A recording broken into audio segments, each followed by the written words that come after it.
Oi, gente, boa tarde. Hoje é 28 de maio de 2019. Está no ar o Imaculada Notícias de hoje.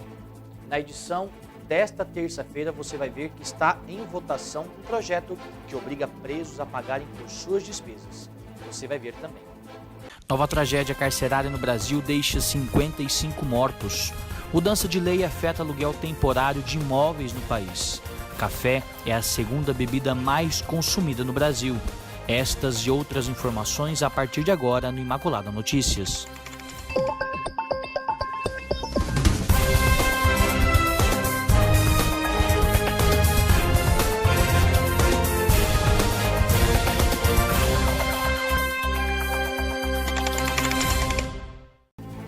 Confronto entre presos deixaram pelo menos 55 mortos em 4 penitenciárias do Amazonas nos últimos dias.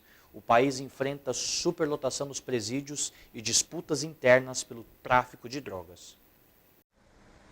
Passa de 50 o número de mortos em 2 dias de confrontos dentro de 4 penitenciárias do Amazonas. Especialistas alertam que a tragédia pode se repetir no Brasil, caso as autoridades não enfrentem os problemas estruturais de seu sistema carcerário. Na segunda-feira, 40 detentos morreram em atos de violência ocorridos em 4 presídios do estado, a maioria com indícios de óbito por asfixia. As mortes foram registradas no Instituto Penal Antônio Trindade, no Complexo Penitenciário Anísio Jobim, o Compage, na Unidade de Prisões de Puraquequara e no Centro de Detenção Provisória Masculino. No domingo, 15 detentos morreram no Compage durante o horário de visitas. A mesma prisão foi palco em janeiro de 2017 de uma rebelião sangrenta que durou 20 horas e deixou 56 mortos, em um dos piores massacres já registrados em presídios brasileiros. O governo federal anunciou o envio de agentes para reforçar a segurança nas prisões do Amazonas. A Secretaria de Administração Penitenciária do Estado informou que os assassinatos seriam motivados por uma ruptura entre presos que integravam a mesma facção criminosa que atua no tráfico de drogas. O Brasil tem a 3ª maior população carcerária do mundo, com mais de 720 mil detentos, o dobro da capacidade prisional do país. E um projeto que aguarda votação já no plenário do Senado Federal sugere que presos paguem pelas suas despesas na prisão. A proposta divide opiniões e você vai ver detalhes na matéria da TV Brasil. Pelo texto inicial, o detento que tiver condições financeiras e se recusar a pagar os gastos na prisão entra para a dívida ativa da Fazenda Pública, assim que for solto. E quem não tiver recursos deve trabalhar para quitar esse débito. Não é possível que o Estado ele pague por um crime cometido por uma outra pessoa. Então, assim, é preciso que realmente a gente tenha essa consciência, né? Hoje, o preso ele custa em torno de R$ 2.500 ao Estado. Então, eu acho que é um anseio da sociedade de que efetivamente o preso pague pelo seu crime, inclusive financeiramente. O texto chegou a ser analisado pelo plenário do Senado no início do mês, mas foi remetido à Comissão de Direitos Humanos da Casa. Um dos argumentos dos parlamentares é que a imposição poderia dificultar ainda mais a situação dos mais pobres, que sairiam da cadeia com uma dívida. No último dia 14 de maio, a Comissão de Direitos Humanos aprovou a proposta com emendas. Uma trata da questão dos presos provisórios. Nesse caso, o pagamento seria depositado em juízo e devolvido se ele não for condenado. A outra emenda diz respeito a detentos que não podem arcar com os custos. Se trabalharem na prisão, devem usar 1/4 do salário para pagar a dívida. Se não trabalharem, devem quitar o débito após deixar a cadeia, mas não entram na dívida ativa. Se não conseguirem renda em até 5 anos, são perdoados dessa conta. Para este professor de direito, a proposta criminaliza os pobres e prejudica a reintegração do ex-detento à sociedade. É uma verdadeira criminalização dos presos pobres, né? Porque a gente sabe que nem todos os presos estão presos por lavagem de dinheiro, corrupção, colarinho branco, etc., né? Essa é uma pequena fatia, é uma elite dentro do sistema prisional. Então, a maioria dos presos hoje são negros, jovens, pobres e periféricos, né? Que saíram dos guetos. O ministro da Saúde, Luiz Henrique Mandetta, disse nesta segunda-feira que a campanha da vacinação contra a gripe, inicialmente prevista para se encerrar no próximo dia 31, será prorrogada. o ministro não informou por quanto tempo a campanha permanecerá ativa. A meta do Ministério da Saúde era vacinar 90% do público-alvo, composto por cerca de 59,4 milhões de pessoas até o dia 31. No entanto, até esta segunda-feira, cerca de 42,5 milhões de pessoas haviam sido vacinadas. O número corresponde a 71,6% do público-alvo. O aluguel de imóveis por temporada feitos em sites e aplicativos já se tornou comum no mundo. E para regulamentar a prática no Brasil, o projeto de lei visa alterar a lei do inquilinato. Matéria da Rede Vida.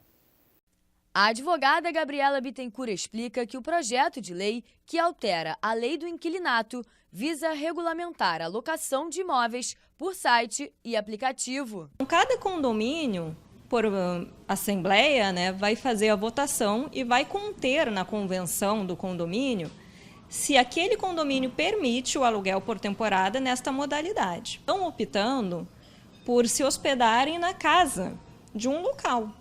Não é só financeiro mais.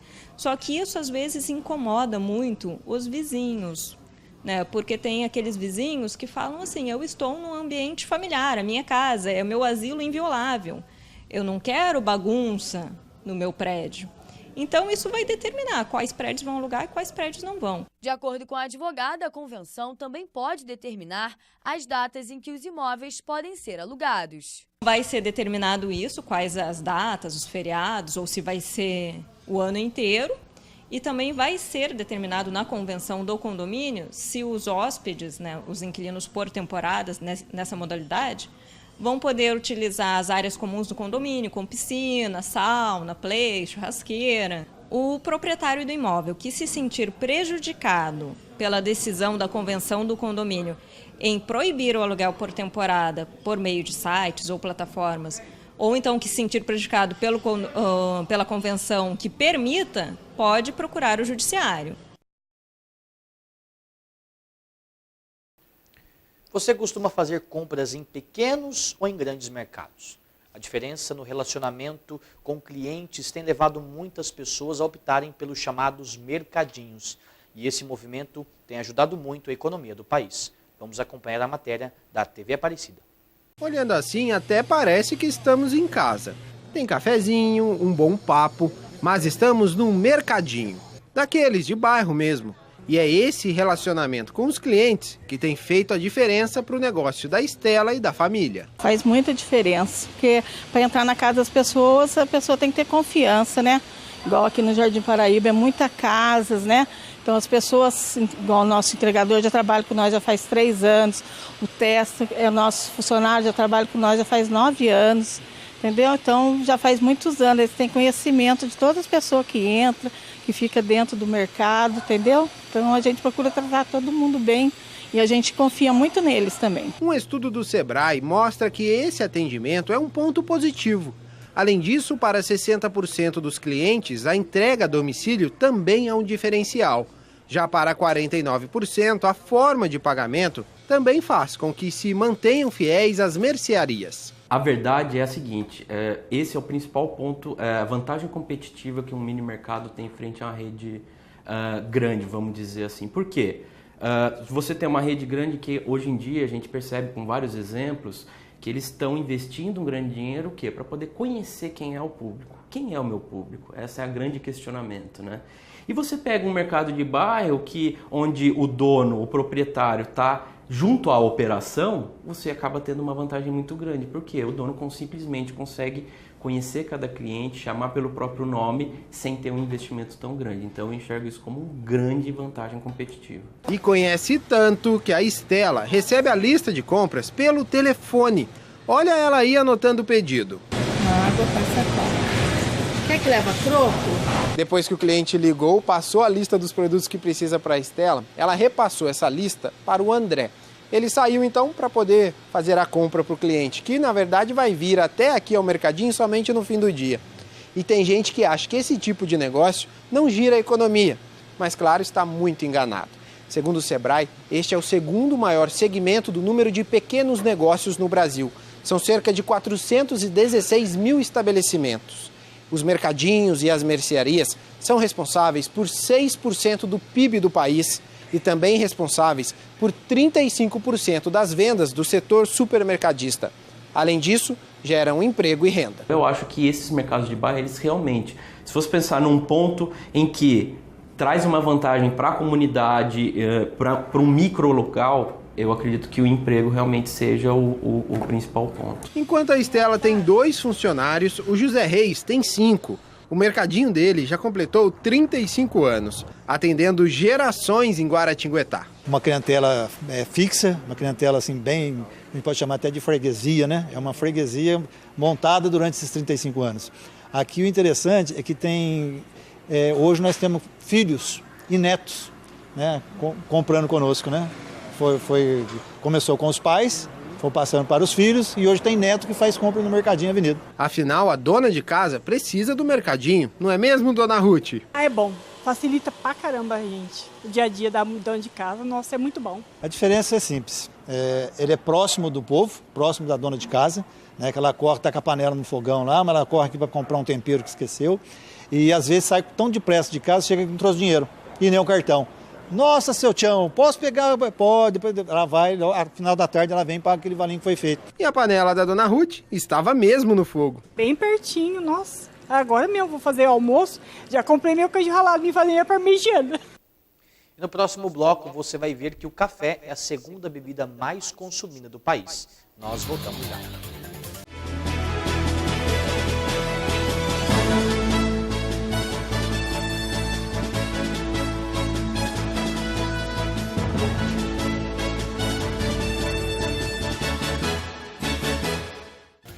A empresa responsável pelo transporte coletivo de Campo Grande, o consórcio Guaicurus, apresentou a aquisição de mais 55 ônibus e teve a multa de R$ 2.700.000 suspensa pela Agência Municipal de Regulação dos Serviços Públicos por 90 dias.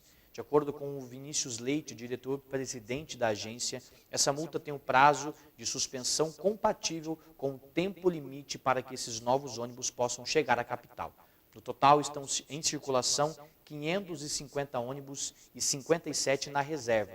Desses, pelo menos 48 estão vencidos e 80 prestes a vencer. Por conta dessa situação, no início do mês, a agência deu prazo de 15 dias para que o consórcio renovasse a frota, sob pena de multar por desobediência do contrato. E autoridades do Nepal anunciaram a morte de um alpinista americano durante a descida do Everest, que leva a 11 o número de vítimas fatais na maior montanha do mundo. Um americano de 61 anos morreu durante a descida do Everest. Christopher John Coolidge alcançou o topo da montanha de 8.848 metros e retornou na segunda-feira ao acampamento base mais elevado do Everest. Segundo o funcionário do Departamento de Turismo do Nepal, o alpinista teve um problema cardíaco, de acordo com os organizadores da expedição. A morte elevou a 11 o número de vítimas fatais na maior montanha do mundo na atual temporada. O período, marcado por engarrafamentos na zona da morte e apelos para regulamentar as excursões, foi um dos mais letais desde 2015. Além das 11 pessoas mortas no Everest, 9 alpinistas morreram em montanhas com mais de 8.000 metros de altura na região do Himalaia. A atual temporada pode superar o recorde de 807 pessoas no topo do Everest, registrado em 2018. O Espírito Santo foi protagonista da homilia desta terça-feira na Casa Santa Marta. Quando o coração do cristão começa a envelhecer, a sua vocação de cristão começa a diminuir, disse o Papa Francisco. Então vamos acompanhar. Paraclito. E la parola paraclito vuol dire quello che accanto a me per sostenermi, perché io non cada, perché io vada avanti, perché io conservi questa giovinezza dello spirito. Il cristiano sempre è giovane, sempre. E quando incomincia a invecchiare il cuore del cristiano, incomincia a diminuire la sua vocazione di cristiano. O sei giovane di cuore, di anima, o non sei cristiano. E quem não gosta daquele cafezinho de manhã cedo, aquele do final da tarde? Pois é, a segunda bebida mais consumida no Brasil é o café. Só perde para a água. O brasileiro consome em média de 3 a 4 xícaras por dia. E em São Paulo, para celebrar esse início simbólico da colheita, consumidores passaram o dia no meio do maior cafezal urbano do país. Este é o maior cafezal urbano do país. Fica em uma área densamente povoada, de prédios e de gente, na zona sul paulistana. Até por satélite é possível ver o verde da lavoura no meio do concreto. São cerca de 2.000 pés e, apesar disso, quase invisíveis para quem vive na cidade. A gente achou bem interessante essa proposta, eu não sabia que tinha um cafezal no meio da cidade, então eu fiquei bem interessada e resolvi vir conferir. O cafezal fica no Instituto Biológico, referência nacional na pesquisa agrícola. Aqui estão produção, transferência de tecnologias e conhecimento científico. No caso desse ramo aqui, ele tem quase todos os estágios. Ele tem o verde, o amarelo, né, o verde amarelado, que é o verde cana, o cereja e o coco, que é esse grão que já está seco e preso ainda no ramo. Mas o coco dá para virar bebida também? Vira bebida também.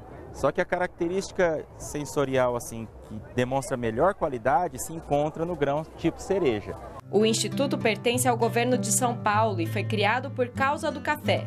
Na década de 20, quando as plantações sofriam com a praga da broca, os pesquisadores daqui descobriram um jeito de combater esses insetos. Eles conseguiram achar uma vespa que eles trouxeram de Uganda, que é um insetinho que faz o controle biológico da broca. Hoje, o cafezal é cultivado de maneira orgânica. Maria veio de visita e, ao entrar aqui, deu de cara com as lembranças. Era uma vida difícil, né? Não era fácil, não. E ficar embaixo do pé de café, colhendo lá. Ai, gente do céu, nós ficávamos com as pernas tudo doendo.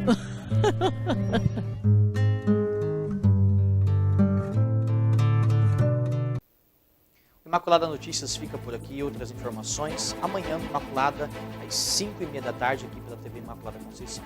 Fique na paz de Jesus, um grande abraço, salve Maria Imaculada.